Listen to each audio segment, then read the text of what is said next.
ಆತ್ಮೀಯ ಬಂಧುಗಳೇ, ಶ್ರೀಮದ್ ಭಗವದ್ಗೀತೆ ತತ್ವ ವಿವೇಚನೆ ಟೀಕಾ ಅಧ್ಯಾಯ 3 ಕರ್ಮಯೋಗ. ಇದರಿಂದ ನಾವು 43ನೇ ಶ್ಲೋಕವನ್ನ ತಿಳ್ಕೊಳ್ತಾ ಇದ್ವಿ.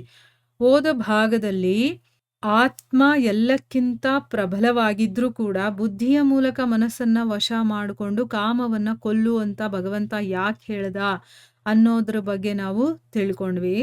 ಯಾಕೆ ಅಂತಂದ್ರೆ ನಾವು ಯಾರು ಅನ್ನೋದನ್ನೇ ಮರ್ತು ಹೋಗಿರೋದ್ರಿಂದ ನಮ್ಗಿಂತ ವೀಕ್ ಆಗಿರೋರು ಹೇಳದ ಹಾಗೆ ನಾವು ಕೇಳಿಕೊಂಡು ನಾವು ಹಾಳಾಗ್ತಾ ಇದ್ದೀವಿ ಹೊರತು, ಯಾವಾಗ ನಾವು ಯಾರು ಏನು ಅನ್ನೋದು ನಮಗೆ ಗೊತ್ತಾಗ್ಬಿಡುತ್ತೋ ಆಗ ನಮಗಿಂತ ಕೆಳಮಟ್ಟದಲ್ಲಿರೋರನ್ನ ಕಂಟ್ರೋಲಲ್ಲಿ ತಗೊಂಡಾಗ ನಾವು ಅವರನ್ನೆಲ್ಲ ಗೆಲ್ಬೋದು. ಅಂತಂದ್ರೆ ಇಲ್ಲಿ ನಾವು ಅಂತಂದ್ರೆ ಆತ್ಮ, ಬೇರೆಯವರು ಅಂತಂದ್ರೆ ಮನಸ್ಸು, ಬುದ್ಧಿ, ಇಂದ್ರಿಯಗಳು.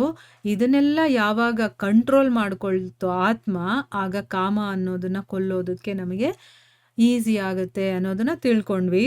ಈಗ ಪ್ರಶ್ನೆ ಏನು ಅಂತಂದ್ರೆ, ಕಾಮರೂಪಿ ವೈರಿಯನ್ನ ದುರ್ಜಯ ಅಂತ ಹೇಳೋದ್ರ ಅಭಿಪ್ರಾಯ ಏನು? ಯಾಕಿಲ್ಲಿ ಕಾಮವನ್ನ ದುರ್ಜಯ ಅಂದ್ರೆ ಜಯಿಸೋದಕ್ಕೆ ಕಷ್ಟ ಅಂತ ಯಾಕೆ ಹೇಳ್ತಾ ಇದ್ದಾರೆ ಅನ್ನೋದು ಪ್ರಶ್ನೆ. ಉತ್ತರ ಏನು ಅಂತಂದ್ರೆ, ವಾಸ್ತವದಲ್ಲಿ ಕಾಮದಲ್ಲಿ ಯಾವ ಶಕ್ತಿನೂ ಇಲ್ಲ. ಇದೆಲ್ಲವೂ ಕೂಡ ಆತ್ಮನ ಬಲದಿಂದನೇ ಬಲಿಷ್ಠವಾಗಿ ಬುದ್ಧಿ, ಮನಸ್ಸು ಮತ್ತೆ ಇಂದ್ರಿಯಗಳಲ್ಲಿ ಇರೋದಕ್ಕೆ ಅವರು ಜಾಗವನ್ನ ಪಡ್ಕೊಂಡಿರೋ ಕಾರಣದಿಂದ ಅವುಗಳ ಬಲದಿಂದ ಬಲಯುತವಾಗಿದೆ. ಅಂದ್ರೆ ಅದು ವೀಕ್ ಅಂದ್ರೆ ವೀಕು. ಕಾಮನಲ್ಲಿ ಶಕ್ತಿ ಅನ್ನೋದು 0 ಇದೆ, ಅದರಲ್ಲಿ ಶಕ್ತಿನೇ ಇಲ್ಲ. ಆದ್ರೆ ಮನಸ್ಸು, ಬುದ್ಧಿ, ಇಂದ್ರಿಯ ಇದೆಯಲ್ಲ, ಈ ಆತ್ಮನ ಬಲದಿಂದ ಬಲಿಷ್ಠವಾಗಿ ಆ ಕಾಮ ಅನ್ನೋದು ಎಲ್ಲಿಂದ ಶಕ್ತಿಯನ್ನ ಪಡ್ಕೊಳ್ಳುತ್ತೆ? ಆತ್ಮನಿಂದಾನೆ. ಅದಿರುವಂತ ಜಾಗ ಎಲ್ಲಿ ಅಂತಂದ್ರೆ ಮನಸ್ಸು, ಬುದ್ಧಿ ಮತ್ತೆ ಇಂದ್ರಿಯಗಳಲ್ಲಿ ಜಾಗವನ್ನ ಪಡ್ಕೊಂಡಿರುವ ಕಾರಣದಿಂದ ಅವುಗಳ ಬಲದಿಂದ ಇದು ಬಲಯುತವಾಗಿದೆ. ನೋಡಿ, ಬುದ್ಧಿ, ಮನಸ್ಸು, ಇಂದ್ರಿಯಗಳು ಆತ್ಮನಿಂದ ಬಲವನ್ನ ತಗೊಳುತ್ತೆ, ಇವುಗಳಿಂದ ಕಾಮ ಬಲವನ್ನ ತಗೊಳುತ್ತೆ. ಎಲ್ಲಿವರೆಗೆ ಮನಸ್ಸು, ಬುದ್ಧಿ ಮತ್ತೆ ಇಂದ್ರಿಯಗಳು ತಮ್ಮ ವಶದಲ್ಲಿ ಇರೋದಿಲ್ವೋ ಅಲ್ಲಿವರೆಗೂ ಕೂಡ ಅದರ ಮೂಲಕ ಆತ್ಮನ ಬಲ ಕಾಮಕ್ಕೆ ಸಿಗ್ತಾ ಇರುತ್ತೆ.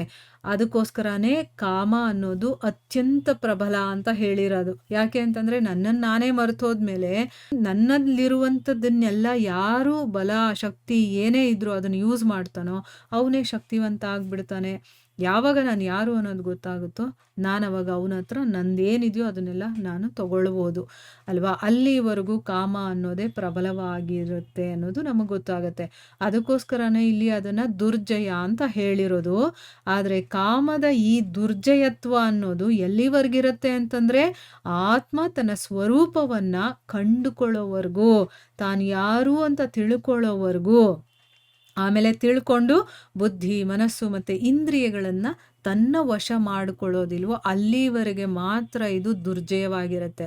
ಆದರೆ ಯಾವಾಗ ಒಂದ್ಸರಿ ಆತ್ಮ ತಾನು ಯಾರು ಅನ್ನೋದು ಗೊತ್ತಾಗಿ ಆಮೇಲೆ ಇಂದ್ರಿಯ, ಮನಸ್ಸು ಮತ್ತೆ ಬುದ್ಧಿಯನ್ನ ತನ್ನ ಕಂಟ್ರೋಲಿಗೆ ತಗೊಂಡ್ಬಿಡುತ್ತೋ ಆಗ ಈ ಕಾಮ ಅನ್ನೋದು ದುರ್ಜಯ ಅಲ್ಲ ಅನ್ನೋದು ನಾವು ಇಲ್ಲಿಂದ ತಿಳ್ಕೋಬಹುದು. ಇನ್ನು ಮುಂದಿನ ಪ್ರಶ್ನೆ ಏನು ಅಂತಂದ್ರೆ, ಇಲ್ಲಿ ಮಹಾಬಾಹೋ ಅನ್ನುವಂತಹ ಸಂಬೋಧನೆ ಮಾಡಿದಾನಲ್ಲ ಅರ್ಜುನನಿಗೆ, ಇದು ಯಾವ ಒಂದು ಅಭಿಪ್ರಾಯದಿಂದ, ಯಾಕೆ ಇಲ್ಲಿ ಮಹಾಬಾಹು ಅಂತ ಕರೆದಿದ್ದಾನೆ ಅನ್ನೋದು ಪ್ರಶ್ನೆ.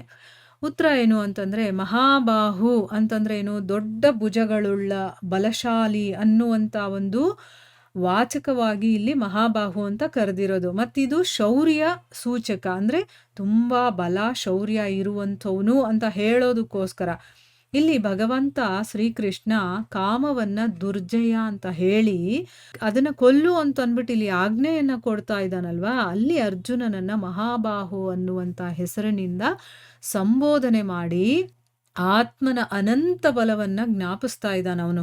ಅಂದ್ರೆ ಕಾಮವನ್ನ ದುರ್ಜಯ ಅನ್ನೋದಂತೂ ನಿಜಾನೇ, ಆದ್ರೆ ಆತ್ಮ ತುಂಬಾ ಬಲಶಾಲಿ ಆಗಿರುವಂಥವನು ಅನ್ನೋದನ್ನ ನೆನಪಿಸೋದಕ್ಕೋಸ್ಕರ ಇಲ್ಲಿ ಅರ್ಜುನನನ್ನ ಮಹಾಬಾಹು ಅಂತ ಕರಿತಾ ಇದ್ದಾನೆ. ಜೊತೆಗೆ ಇದನ್ನು ಕೂಡ ಅವನು ಸೂಚಿಸ್ತಾ ಇದ್ದಾನೆ. ಏನು ಅಂತಂದ್ರೆ, ಸಮಸ್ತ ಅನಂತ ಅಚಿಂತ್ಯ ದಿವ್ಯ ಶಕ್ತಿಗಳ ಅನಂತ ಭಂಡಾರನಾದಂತಹ ನಾನು ಯಾವ ಆ ನನ್ನ ಶಕ್ತಿಯ ಅಲ್ಪವಾದಂಥ ಅಂಶವನ್ನ ಪಡ್ಕೊಂಡು ದೇವತೆಗಳು ಮತ್ತೆ ಲೋಕರಕ್ಷಕರು ಎಲ್ಲ ವಿಶ್ವದ ಸಂಚಾಲನೆಯನ್ನ ಮಾಡ್ತಾರೋ, ಈಗ ನಾನು ಅಂದರೆ ಇಲ್ಲಿ ಭಗವಂತ ತನಗೆ ಹೇಳ್ಕೊಳ್ತಾ ಇದ್ದಾನೆ, ನಾನು ಸಮಸ್ತ ಅನಂತ ಅಚಿಂತ್ಯ ದಿವ್ಯ ಶಕ್ತಿಗಳ ಅನಂತ ಭಂಡಾರ ನಾನು. ನನ್ನಿಂದ ಸ್ವಲ್ಪ ಶಕ್ತಿಯನ್ನು ಪಡ್ಕೊಳ್ತಾರೆ, ಅಂದರೆ ಸ್ವಲ್ಪ ಅಂಶ ಇರುತ್ತಲ್ಲ, ಶಕ್ತಿಯ ಅಂಶ, ಅಷ್ಟನ್ನು ಪಡ್ಕೊಂಡೇನೆ ದೇವತೆಗಳು ಮತ್ತು ಲೋಕ ರಕ್ಷಕರು ಈ ಒಂದು ವಿಶ್ವದ ಸಂಚಾಲನೆಯನ್ನು ಮಾಡ್ತಾ ಇದ್ದಾರೆ. ಮತ್ತು ಆ ನನ್ನ ಶಕ್ತಿಯ ಕೋಟಿಯ ಕಾಲಾಂಶ ಭಾಗ, ಅಂದರೆ ಈಗ ದೇವತೆಗಳಿಗೆ ಮತ್ತು ಲೋಕರಕ್ಷಕರಿಗೆ ಒಂದು ಅಂಶ ಇದ್ದರೆ ಅದರಲ್ಲಿ ಕೋಟಿ ಭಾಗ ಮಾಡಿದ್ರೆ ಅದರ ಕಾಲಾಂಶ ಭಾಗವನ್ನು ಪಡೆದಿರುವಂತಹ ಜೀವ, ಅಂದರೆ ನಮ್ಮಂಥ ಜೀವಿಗಳು ಅನಂತ ಶಕ್ತಿವಂತನಾಗಬಲ್ಲನೋ ಆ ನಾನೇ ಸ್ವತಃ ನಿನ್ನನ್ನು ಸಮರ್ಥ ಶಕ್ತಿ ಸಂಪನ್ನ ಅಂತ ತಿಳಿದು ಕಾಮವನ್ನು ಕೊಲ್ಲೋದಕ್ಕೆ ಆಜ್ಞೆಯನ್ನು ಮಾಡ್ತಾ ಇರಬೇಕಾದ್ರೆ, ಕಾಮ ಎಷ್ಟೇ ದುರ್ಜಯನೇ ಆಗಿರಬಹುದು ಅಥವಾ ದುರ್ದರ್ಶ ವೈರಿನೇ ಆಗಿರಬಹುದು, ಅದನ್ನು ನೀನು ಬಹಳ ಸುಲಭವಾಗಿ ಕೊಂದು ಅದರ ಮೇಲೆ ನೀನು ವಿಜಯವನ್ನು ಪಡೀಬಹುದು. ಈ ರೀತಿ ಹೇಳ್ತಾ ಇರೋದೇ ಇಲ್ಲಿ ಈ ಶ್ಲೋಕದಲ್ಲಿ ಮಹಾಬಾಹೋ ಅಂತ ಇಲ್ಲಿ ಸಂಬೋಧನೆ ಮಾಡಿ ಕರಿತಾ ಇರೋದಕ್ಕೆ ಅರ್ಥ. ಅಂದರೆ ನಾನೇ ಹೇಳ್ತಾ ಇದ್ದೀನಿ, ನಾನೇ ಇದನ್ನೆಲ್ಲ ಸೃಷ್ಟಿ ಮಾಡಿ ಎಷ್ಟು ಶಕ್ತಿಗಳಿದೆಯೋ ಅದರ ಭಂಡಾರನೇ ನಾನು. ನನ್ನಿಂದ ಬಂದಂಥ ಒಂದು ಅಂಶದವರೇ ಈ ಒಂದು ವಿಶ್ವದ ಸಂಚಾಲನೆ ಮಾಡ್ತಾ ಇದ್ದಾರೆ. ಆ ಒಂದು ಅಂಶದ ಕಾಲು ಭಾಗದ ಅಂಶವನ್ನು ಪಡ್ಕೊಂಡಿರುವಂತಹ ಜೀವನೇ ಅನಂತ ಶಕ್ತಿವಂತನಾಗಬಹುದೋ ಅಂತ ನಾನೇ ನಿನಗೆ ಹೇಳ್ತಾ ಇದ್ದೀನಿ. ನೀನು ಸರ್ವ ಸಮರ್ಥನಾಗಿದೆಯಾ, ನೀನು ಈ ಕೆಲಸವನ್ನು ಮಾಡ್ಬೋದು ಅಂತ ನಾನೇ ಹೇಳ್ತಾ ಇರಬೇಕಾದ್ರೆ ಆ ಕಾಮ ಅನ್ನೋದು ಎಷ್ಟೇ ಸ್ಟ್ರಾಂಗ್ ಆಗಿರಬಹುದು, ಎಷ್ಟೇ ಶಕ್ತಿಶಾಲಿ ಆಗಿರಬಹುದು, ಅದು ಎಂಥ ವೈರಿನೇ ಆಗಿರಬಹುದು, ಅವನ ಮೇಲೆ ನೀನು ವಿಜಯವನ್ನು ಸಾಧಿಸಬಹುದು ಅಂತ ಹೇಳೋದಕ್ಕೋಸ್ಕರ ಇಲ್ಲಿ ಮಹಾಬಾಹು ಅನ್ನುವಂಥ ಶಬ್ದವನ್ನು ಇಲ್ಲಿ ಉಪಯೋಗ ಮಾಡಿದ್ದಾನೆ ಭಗವಂತ.